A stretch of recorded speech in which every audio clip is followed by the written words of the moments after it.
사람이었지만 사람들의 말에 귀를 기울이면서 현명해지는 법을 배웠다라고 얘기하거든요. 우리도 다른 사람들과의 관계를 위해서 또 우리 스스로 학습, 배우기 위해서도 맥락적으로 깊게 경청하는 게 필요할 것 같습니다. 한 가지 예만 더 들어볼게요. 제가 과거에 이제 그 회사에서 일을 할 때 얘기입니다.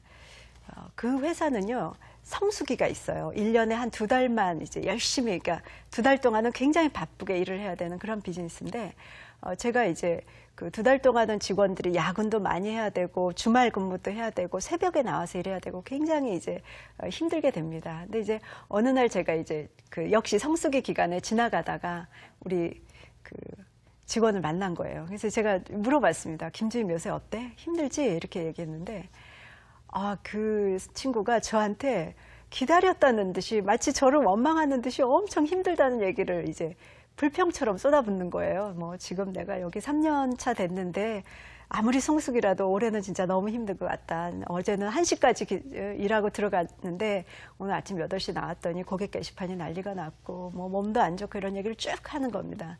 근데 저도 모르게 그 얘기를 듣는데 마치 상사인 저를 원망하는 것 같이 느껴지는 거예요. 그러니까 제가 마음속으로, 그러니까 제가 입 밖에 내서 얘기는 안 했지만 마음속으로 성수기인데 그걸 못 참아 하는 생각, 또 이제 갓서른인데 그 정도 갖고 뭘 그렇게 힘들다고 그래 하는 생각이 들더라고요.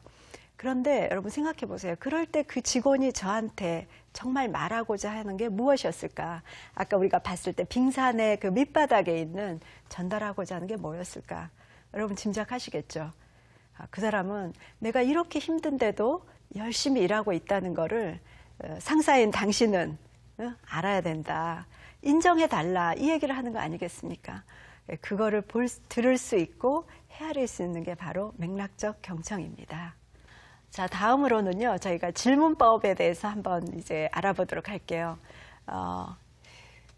우리는 좋은 답을 하는 사람이 똑똑한 사람이라고 생각하지만 사실은요, 좋은 질문을 할 수 있는 게 정말 똑똑한 사람이다라고 얘기할 수 있습니다. 왜 그러냐 하면은요, 사람들은 질문을 받았을 때 그 사람의 수준을 알게 돼요. 저 사람이 어떤 수준의 사람이구나. 어떤 질문을 했느냐가 그래서 그렇게 중요한데요. 또 한 가지는 질문을 할 때 그 사람이 우리가 대화의 방향을 이끌어갈 수가 있습니다. 우리가 좋은 말, 청산유수 같은 말, 뭐 그런 얘기를 잘하면 사람들이 귀를 기울일 거로 생각하지만요. 사실은 그렇지 않습니다. 우리가 아무리 좋은 말, 상대방에게 득이 되는 말을 하더라도 사람들은 되게 선택적으로 경청을 하거든요. 그래서 그럴 때 우리가 질문을 해주면 그 사람은 이게 나에 관련된 것이구나. 자기 의견을 얘기하게 되고 또 경청을 더 하게 됩니다. 또한 질문을 하면은요, 그거는 우리가 그 사람에게 질문한다는 건 그 사람의 얘기를 듣겠다는 존중의 표시이기 때문에 더 이제 집중해서 듣게 되죠. 근데 보통은 우리가 그 질문하는 법이 잘 숙달이 돼 있지 않습니다. 우리 어렸을 때는 질문을 오히려 잘하는 것 같은데 나이가 들수록 또 배울수록 직장 경력이 더 많아질수록 질문을 해야 되는 순간에 질문을 안 하고 추측을 해버립니다. 아마 그랬겠지. 저래서 그랬을 거야. 그러니까 추측으로 하는 동안에 질문은 오히려 그 기회가 줄어들고 상대방에 대한 선입견 그리고 또 나의 어떤 그 가정, 잘못된 가정에 빠지기가 쉽죠. 그래서 질문을 많이 활용할 필요가 있어요.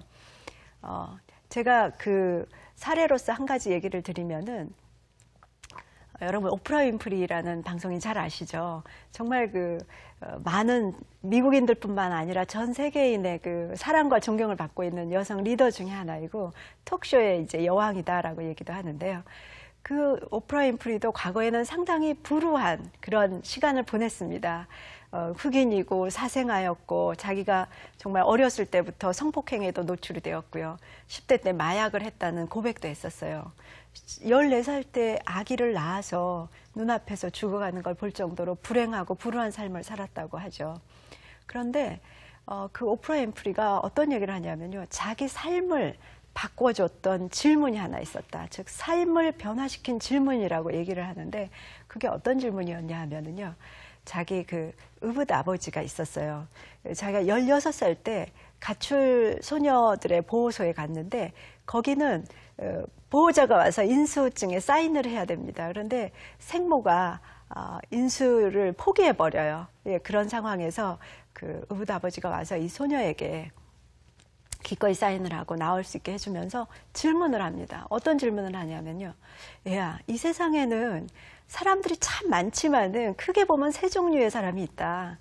첫 번째는 이 세상에 뭔가 일을 만들어내는 사람들이 있고, 두 번째는 이 세상에 그 사람들이 일을 만들어내는 거를 그냥 쳐다보는 구경꾼 같은 사람들이 있고, 세 번째는 뭐 세상에 무슨 일이 벌어지는지 모르고 태어났다 죽는 사람이 있는데 너는 그 중에서 몇 번째 사람이 되고 싶냐 이렇게 물어봤다는 거예요.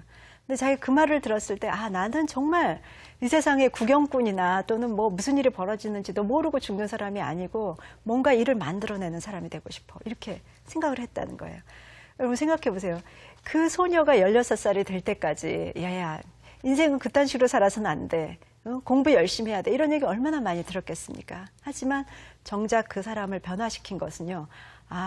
나는 어떤 삶을 살고 싶지? 내가 원하는 삶은 어떤 거지? 이거를 스스로 생각하고 선택하게 한 질문이었잖아요. 그래서 좋은 질문은 10마디, 100마디 충고나 훈계보다 훨씬 더 효과적으로 그 사람의 생각을 변화시킬 수가 있습니다. 그러니까 우리가 이런 답을 해줘야 되고 알려줘야 된다는 강박관념이 아니라 같이 대화를 한다는 의미에서는 질문이 대단히 중요할 것 같습니다. 네. 그리고 또 한 가지는 제가 우리 대화를 잘 할 수 있는 직장에서의 스킬로